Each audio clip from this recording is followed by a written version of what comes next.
When it comes to college basketball, Coach John Calipari is one of the most recognizable figures the game has ever seen. A master recruiter, he's a builder, a teacher, and above all, a basketball lifer. In his time at the helm for UMass, Memphis, Kentucky, and now Arkansas, Coach Cal has the vision of a basketball architect assembling the program in his image.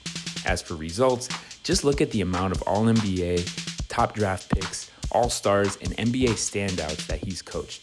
The number is flat out staggering. Between Penny and Cal, their knowledge and experience in the game of basketball is what bonds them. A relationship that dates back decades, Penny points to Coach Cal for how he sees the landscape of the game and his bold vision for his programs. And now, as that landscape has shifted dramatically with the incorporation of NIL, the transfer portal, and a new era for the college game, both Penny and Cal are poised to embrace and adapt to those changes. So here it is, Coach Cal on the 2 Cents podcast. It's a great conversation with plenty of basketball wisdom shared. And get ready for all new episodes of the 2 Cents podcast. So subscribe wherever you get your podcast to catch every episode as soon as they drop. Yo, what's up, everybody? Welcome back to my 2 Cents podcast. It is an amazing day for Memphis. It's an amazing day for college basketball. I am here with the great Coach John Calipari. He did me a favor by being on my show, so I'm so indebted to him for life.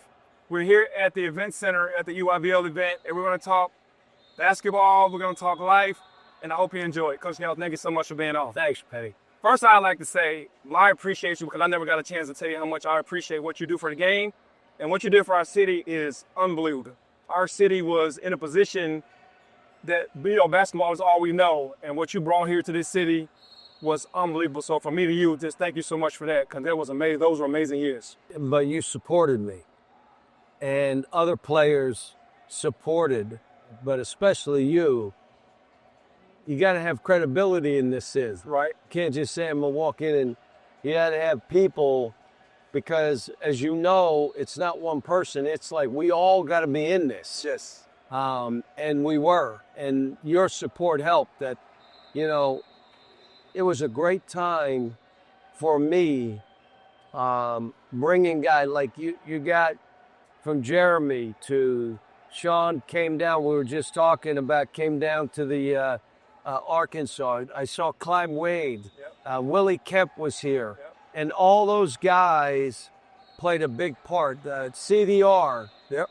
Antonio Anderson, we've stayed in touch. Robert Dozier, Joey Dorsey in Minnesota. Yep. What he's doing. Obviously, I was here. Who came up to me? D Rose's son. Wow, PJ. So and all of a sudden I'm looking. He's as tall as me. That's crazy. And I got to coach 4 players where I coached their dads here.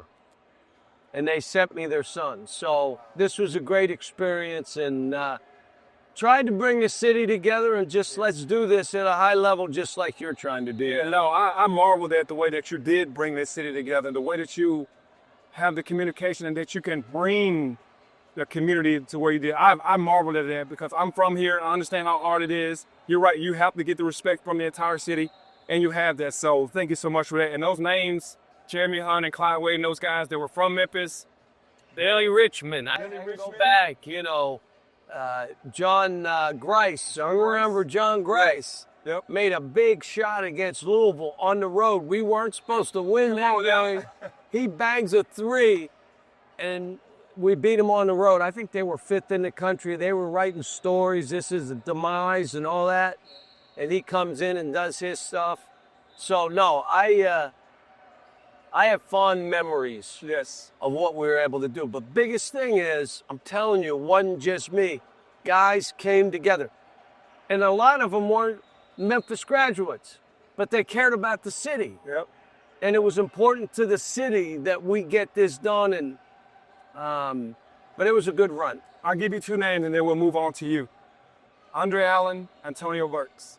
Both of them. Antonio's son was with me this past year, and Andre, who I thought an unbelievable athlete, player, undersized, but it didn't matter. It didn't. It's hard. If you are good enough, you're big enough. Right. Exactly. And he was. But he stayed in touch. He's out in Arizona now. Yep. So he and I've stayed in touch talking about his son, the football player. And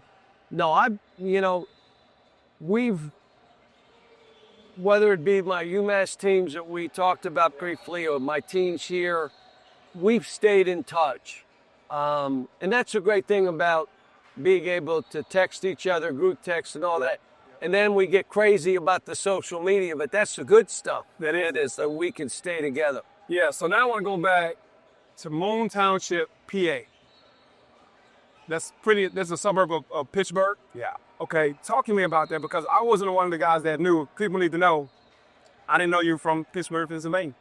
So, I know some of your background with grandma and mom. Well, I grew up in lower middle class. Dad worked in the mill for a while until he couldn't take it anymore. He went and was a baggage handler. Mom worked in the high school cafeteria selling the ice cream. And we were regular. I mean, all my friends, we grew up the same. You never called to go over to someone's house. You just went home. Went over there, yep. And if they were eating dinner, you ate dinner with them. Absolutely. If they weren't eating, you said, hey, we're going over. Come over with me.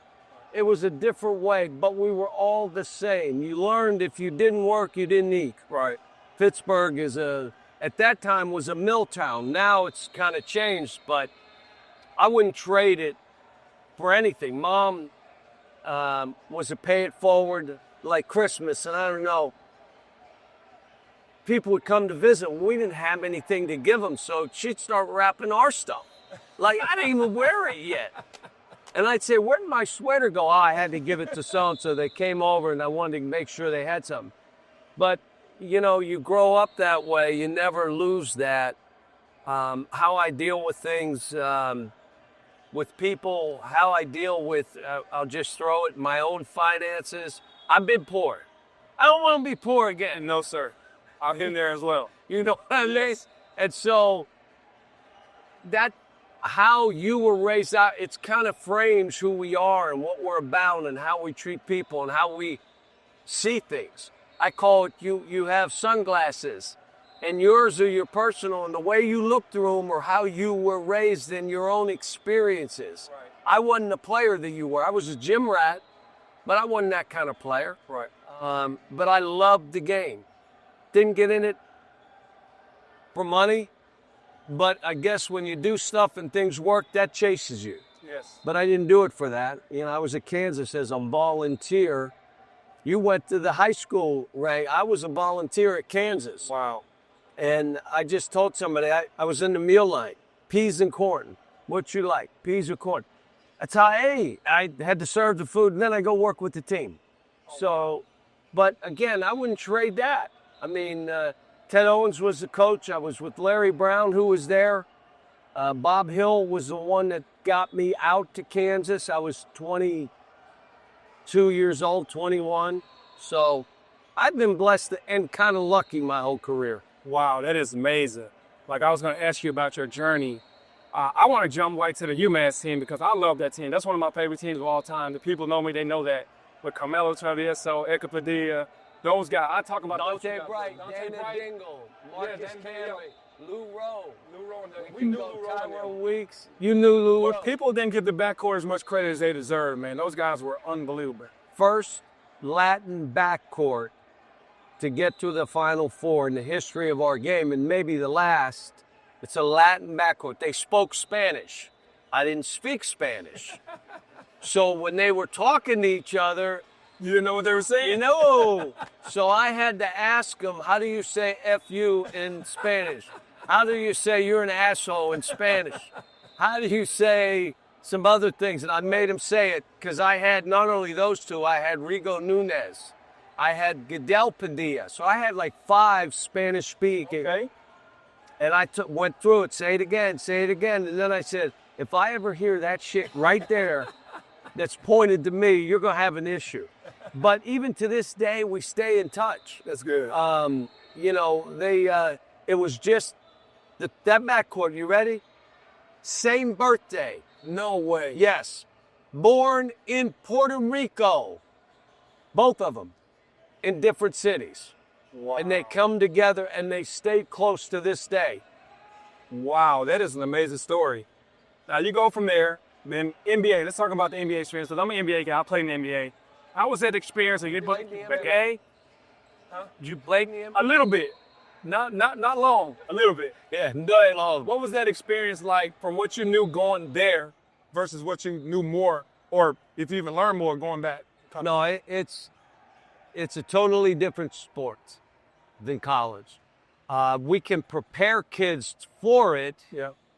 but it's still, until you get there, you don't realize you just changed professions. Right.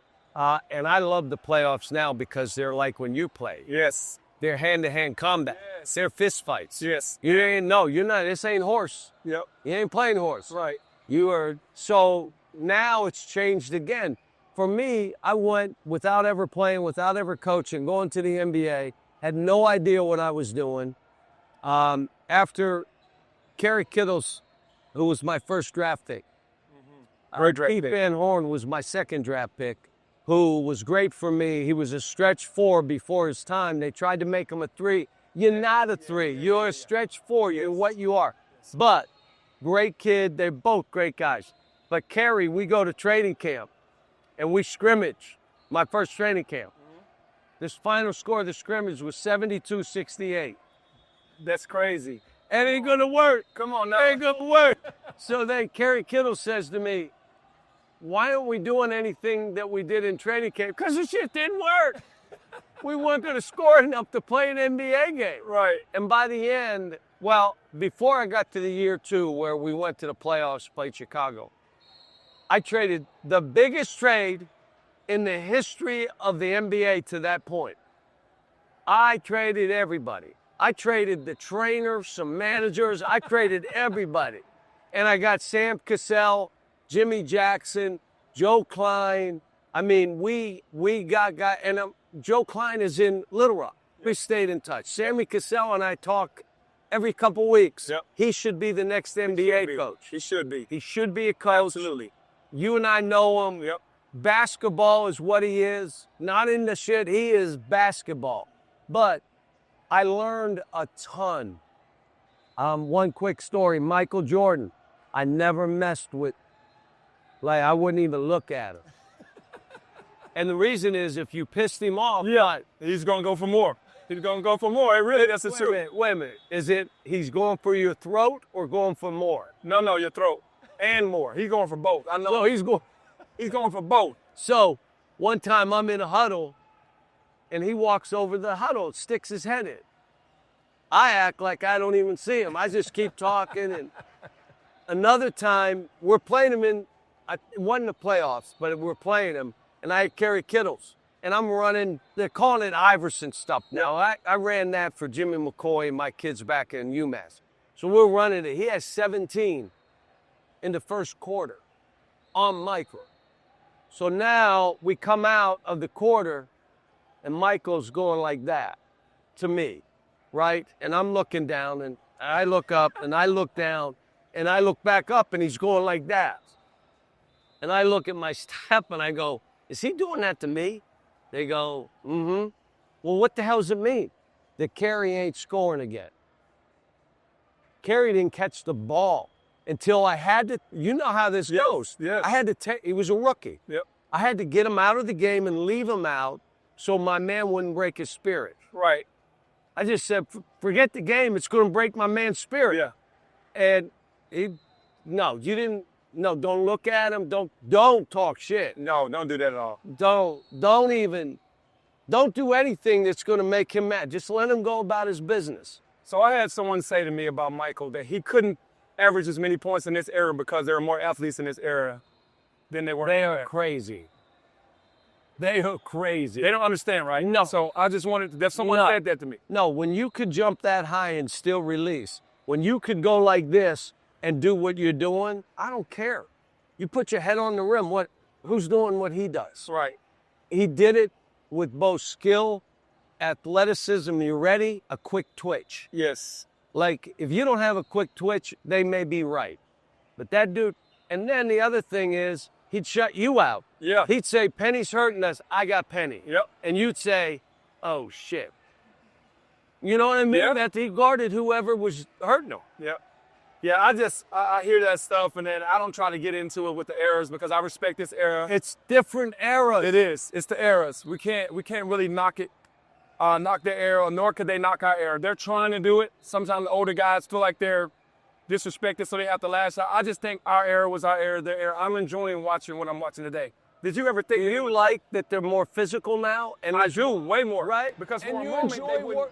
you enjoy watching the games now. I do. For a while, did you turn the channel like Yeah, I because did? I couldn't watch this all the threes and no contacts. Like no lane. Watching this isn't even basketball. Now I'm like, damn, I'm having fun watching this. Yeah, so when you look at the guys that you coached in the league, has anyone shocked you on that level to go, but damn, I knew he had it, but I didn't know he had like that? I'm not trying to make you pick one guy, but just a guy that you could say, not really, or you already The got it? guys that lived in the gym, the guys that were wired to compete have always been my best players. And they've always been even better than people think. Am I allowed to humble brag here? Yeah. I've had about 80 guys in the league, about 50 first-round draft picks, probably 40-some lottery picks, Yep. probably 15 to 18 top 10 picks, 4 number 1 picks. They've made $6 billion in Crazy. We had 7 guys in one All-Star game, and now we have 18 guys that were in this playoff. So I know you can go anywhere and get in. But our guys are in the playoffs doing stuff, and you're seeing Julius Randle. Yep. Like Shea. now you got Shea, you got Jamal. You know, this thing is Karl Towns. Come on. Yep. But, you know, Shea, I didn't start him my first 8 or 9 games. Call him in and say, I know you should be starting, but I like the rotation. He said, I trust you, coach. Go do your thing. Best in the weight room, never missed a class, never missed a tutor, best in practice, came every morning because he had a little hitch in his shot. That's how he shot it. You see it a little bit when he goes and gets to an elbow to shoot. Yeah. He may stop it before he lets it go. Yep. Watch tape all the time, was concerned about getting better. By the end of the year, he was a lottery pick and chose not to go to Cleveland. I'm at the table. I'm not going to Cleveland. He told his agent, tell him don't pick me because I'm not going there. And that's how he ended up in L.A. But I've had others. How about Emmanuel Quickly? My boys in Baltimore told me don't take him. There are 10 guys better than Emmanuel Quickly. Doesn't start his first year. I don't start him the beginning of his second year. And look at him. I mean, he's up there. I mean, I don't like to just pick out because I had a ton of guys. But, no, I've been blessed because my best players were all good guys. Yeah. Makes us so we can coach. This segment is a paid partnership with BetterHelp, the world's largest online therapy platform. Their mission is to make it easier for everyone to get the mental health support they need without stigma getting in the way. You can check them out and get easier access to support from wherever you are at betterhelp.com/2cents. Yo, what's up? It's time for a 2 cents timeout, sponsored by our friends at BetterHelp. And I'm going to give you my 2 cents on the importance of mental health and wellness for an athlete. As an athlete, there's a lot of emphasis on physical strength. Why is mental strength important? It's important because it gives you confidence. When I was young, I was forced to live without my mother and my father. I was raised by my grandmother. And to have the mental strength of every single day waking up with the grandmother, fighting in the neighborhood, grinding, going through different obstacles that it gives you every single day, without the mental strength and without God, it would not have been possible. I think when you get to the point to where you succeed in getting over those hurdles and getting over those obstacles, you feel so good about yourself. So I think mental health is so important. Mental strength is so important so that you can overcome those obstacles. It gives you confidence. It allows you to be happy. I had my struggles with mental health when I was young because I was raised by my grandmother, and my mother went to pursue a singing career that wasn't in my home, and my father was gone. So if I had better help back in my day when I was going through those struggles with my mom and my father not being there, it would have really helped me. Then I can tie that into my NBA career. I had multiple knee surgeries. I was a top player, and I started getting injuries, and I started to fall, and my mental health and mental strength became very weak. I was very depressed. If I had had better help back in those days, that platform man, maybe I would have gone a little further and a little longer in the NBA. So if you're someone that's out there struggling with that, please look up BetterHelp. Go to BetterHelp because they're here to help you. That platform is here to help you strengthen your mental health. Mental health is real. If you need help, go to betterhelp.com/2cents. We have a website that you can go to if you need the help because we all know that we need help sometimes. betterhelp.com/2cents. 874 wins, is that correct? I have no idea. 874th. Now, is there a number? No, I know your heart. I'm not even ask that. What's still driving you? That I can impact young people. And the minute I want to help about 25, 30 more families. And if I get to a point where I can't have an impact because of this environment or I can't coach the way I coach, then I won't do it anymore. I don't need to do this anymore. But I love doing it. I mean, I think people that I walk around, they're like, he's like a new man. Yeah, I got a new challenge. Right. And I got another place that I can do something unique for young people and still win. Right. You know, there are people who say, he don't care about winning. So you just mentioned about, wait a minute. How about most NCAA wins? How about Sweet 16, Elite 8, Final Fours, and it? How about league champion? But I don't care about winning. How good would we be if I cared about winning? I mean, you can say, just say what you want to say, but I'm not doing it at the expense of the kids. Right. And that's one of the reasons why I don't want to have a team of 14, 13 guys. Give me 8 or 9, 10 guys, and let me take care of those guys. Right. Because the others are transferring at the end of the year anyway. That's right. Now, if we have a lot of injuries, it could be we had that this year, and that was trouble. Yeah, now you're, but here's what.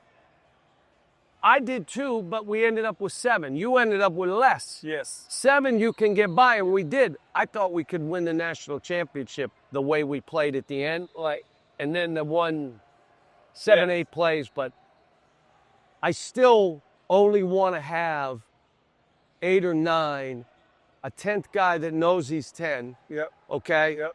And let's go. We have injuries. As long as we don't get down to 4 or 5, right, we'll be okay. But that's the trade-off. That means you care more about the kids than you. Right. Because if I care about them, I got to put myself in a worse position than them. Yeah, I understand that. Now, what's your culture? When you talk about culture, what do you firmly believe in? When a guy comes to you and he's going to play for you, he said, I'm coming to you, Coach Calipari, I love you. What is he going to get walking through the door? I know he's going to get the truth. Yes, I'm going to tell the truth. I'll give you a story. Marcus Camby. One of my favorites as well. Right? Unbelievable. He grew from 6'2", 6'3", to 6'11". So I'm recruiting him. I'm at UMass. I know if we get that kid, we're a different program. With Lou Rowe, we were top 20. But if I could get this kid, I could put UMass on par with all these other programs. Yeah. But I'm not going to promise him this and minutes and shots, and we're going to talk about what we do. But I start with, what position do you want to play? He says, I want to be a shooting guard. And I said, man, I really need this kid, though. Right. You know, and I don't want to lie to him. So I said, all right, I'll let you be a 2-guard, shooting guard, but I do want you to know we post up our shooting guards a lot. That was crafty and clever. But the reality of it is, for all of us, if you don't have trust, you really don't have anything. Right. They talk about care. Well, that's all. If they know you care about them, you can coach them, do what you want. But it all comes back to trust. And if there was anything that I promised that I wasn't able to follow through on, then there is no trust. Right. So I think, again, you can mold them and coach them and demand and make them uncomfortable as long as they know you're who you say you are. Right. For me, the biggest thing is what I told you. I had 4 players on this team that I coached their dads. Yep. And when I coached their dads, I was crazy. Right. Well, I'd grab people. Shit that if I did today, I'd be arrested. And I coached one of their brothers. So that made me feel good, like, hey, man, they know He is what he is, but if you want to be pushed, he's the guy. Yeah, the game. You see the game in a better place now from where it was, or are you more of an old school guy as far as the game period? It depends. Here's what I tell you. All this three or layup, Yep. nothing in between, well, then they're not you. Right. You had a little mid-game. Oh, yes. And that's how you became the all-star. And that's KD, Book. We can name 20 guys that are max contract. Shea, they all have middle game. Yep. So for you to say layup and a three, you're a guy watching tape, looking at numbers, but the numbers these players should be looking at, if I want to be one of the best, I'd better have a floater. Yep. I'd better have a shot mid-range. The game is on the line that I know I can make. Yep. And Kyrie, I mean, those guys are not just that. So I'm teaching the middle game still. Yeah. The other thing I would tell you is this transfer portal, forget about money, if they want to, how we pay the kid, it doesn't matter.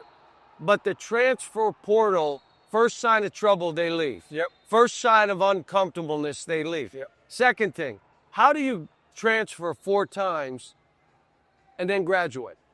Now, if you want to make us pro basketball, I'm fine, then do it. But we're still on educational institutions. And they'll say to me, you guys left after a year. They all left in good academic standing. That's important. So they could come back and finish. Sure. And if it were your son, and he could leave after a year and make $200 million, you'd make him stay in school. No, you wouldn't. You'd say you could go back. My kids can come back. But I don't. DeMarcus Cousins came to me. What should I do? Well, if you want to help you and your family, you put your name in that draft. Yep. You want to help me and my family, why don't you stay for 2 more years? Stay a couple years. We'll have some fun. Right. So I had a parent on a recruiting trip before, at least 2 or 3 I said the same thing. Would you want this kid to go get $200 million after 1 year or stay 4 years and graduate? They said 4 years. I was shocked. Well, they could say that, and the minute that, it's like right now. Oh, it ain't about the money. It's about the money. It's about the money. It's about the money. I don't care about NIL. Hey, I got to go. I got to leave because I'm not going to sit. We don't need to go through all this other shit because it is about the money. And I think when people get put in a position, they can say stuff. But when you're in that position, let me give you the great story is when I had DeJuan Wagner. Now, the guy that was honest with me in the NBA, not many of them are, but then I'm not honest with them either, but was John Lucas. He was with the Cleveland Cavs. He was the president, GM, whatever he was. And I said, listen, I'm dealing with DeJuan Wagner. Yep. I just need to know, will you take him with your pick? And I think his pick was 7. Absolutely. If he's at me, I'm taking it. So then, when I saw DeJuan, I had him come to the house, I tore up his scholarship papers. So you ain't coming back here, son.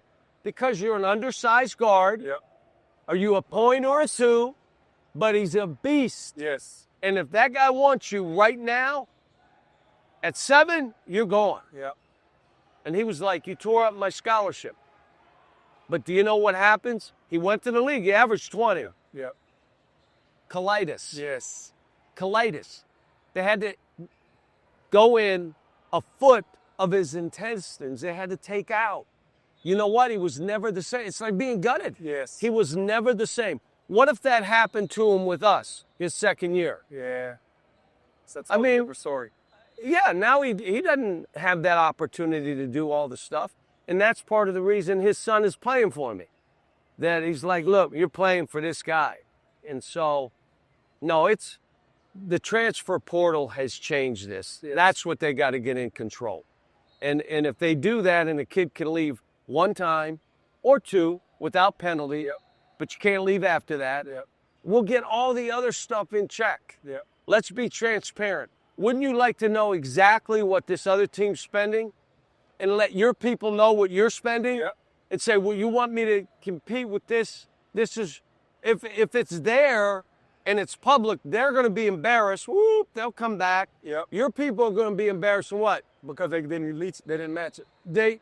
All of a sudden it'll start moving to the middle.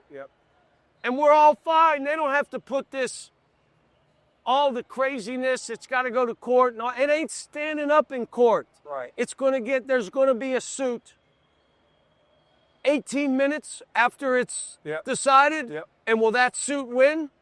No. What do you mean? Yes. You mean on the well, you can't tell me. Absolutely it'll win. Yes. So why are we even, anyway, no one listens to me. My wife. That's the way though. I call my dog, the thing runs the other way. No one listens to this. So, but you're right though. It wouldn't hold up, because we gotta get guardrails at some point though, because you don't know what guys have told me. Well, such and such is gonna give me 2. What do you want to do? I don't know if that's true or not. Like, how do you see this change anytime soon? So you think everybody's lying? I do. I think everybody's lying, because some of these numbers are like, enormous. You're averaging 5 points, 5 rebounds. But some of them are true, because I saw them go through, this guy's making this. So a lot of those are true? And those numbers were accurate, and that program was spending this amount of money, and it's true. And when they put the kids' numbers out there, you can't come back and say, well, none of that's true, because those kids will say, right, they will. That's true, I am making that. For sure. But I keep coming back to, let's be transparent. Yeah, I would rather be transparent. Let's all have to. And then I'm going to throw another one out. You should be in it with your AD and president. So if something goes wrong in basketball, by us or our staff, we all get fired. I get fired, you AD, you're coming with me. And president, you're coming with me too. And you know what? They'll make sure then. Right now, who's it on? Yeah, it's on us. And it's on you. Yes. And if things go wrong, it's on you. And what we're trying to do, fundraise, it's on you. Wait a minute. Anybody else benefit? Yeah, let's go. We're all in this together. Let's have dinner with the wives. Okay. So we got to get that, because they want you to win, and they'll do this to help you win. Look away. And then the shit comes back. And that's a fact. So when you put this out, but I've said it publicly. I've done this publicly, so I'm not afraid you put it out, because I've said it. I said it in meetings. Let's all be together in this. President, AD, and coach. And I wonder why they take shots at me. No, I definitely agree with everything you're saying, and I definitely appreciate your time. Again, for all the guys in my era or basketball fans, for what you've done to the game, thank you so much, because you made the game so much better. It's been fun watching your teams over the years. What you did for Memphis, again, thank you. And I look forward to future games, hopefully with you guys, so we can kind of... Let's start. Look, and I'll say it here, that St. Jude, you know how I feel about St. Jude. Yes. You start with this exhibition, but they got to have all my former players come back. You know what I'm saying? We want that, They said, well, 1 year. No, I coached 50, 60 guys. You bring them all back. Now, that encourages me to do this. Yeah. You don't have to do shit for me. I'm fine. I mean, all that's happened for me, but to bring that group back together and let them enjoy each other, well worth us playing a game. It is. Money going to St. Jude and all that. So people say, well, you do it. I said, yeah, unless they're not going to bring back my players, then I'm not going to do it. Understood. But no, I definitely appreciate that. Thank you so much for your time. I appreciate it so much, Cal. Thank you for your time. Thank you guys for tuning in. Coach Cal.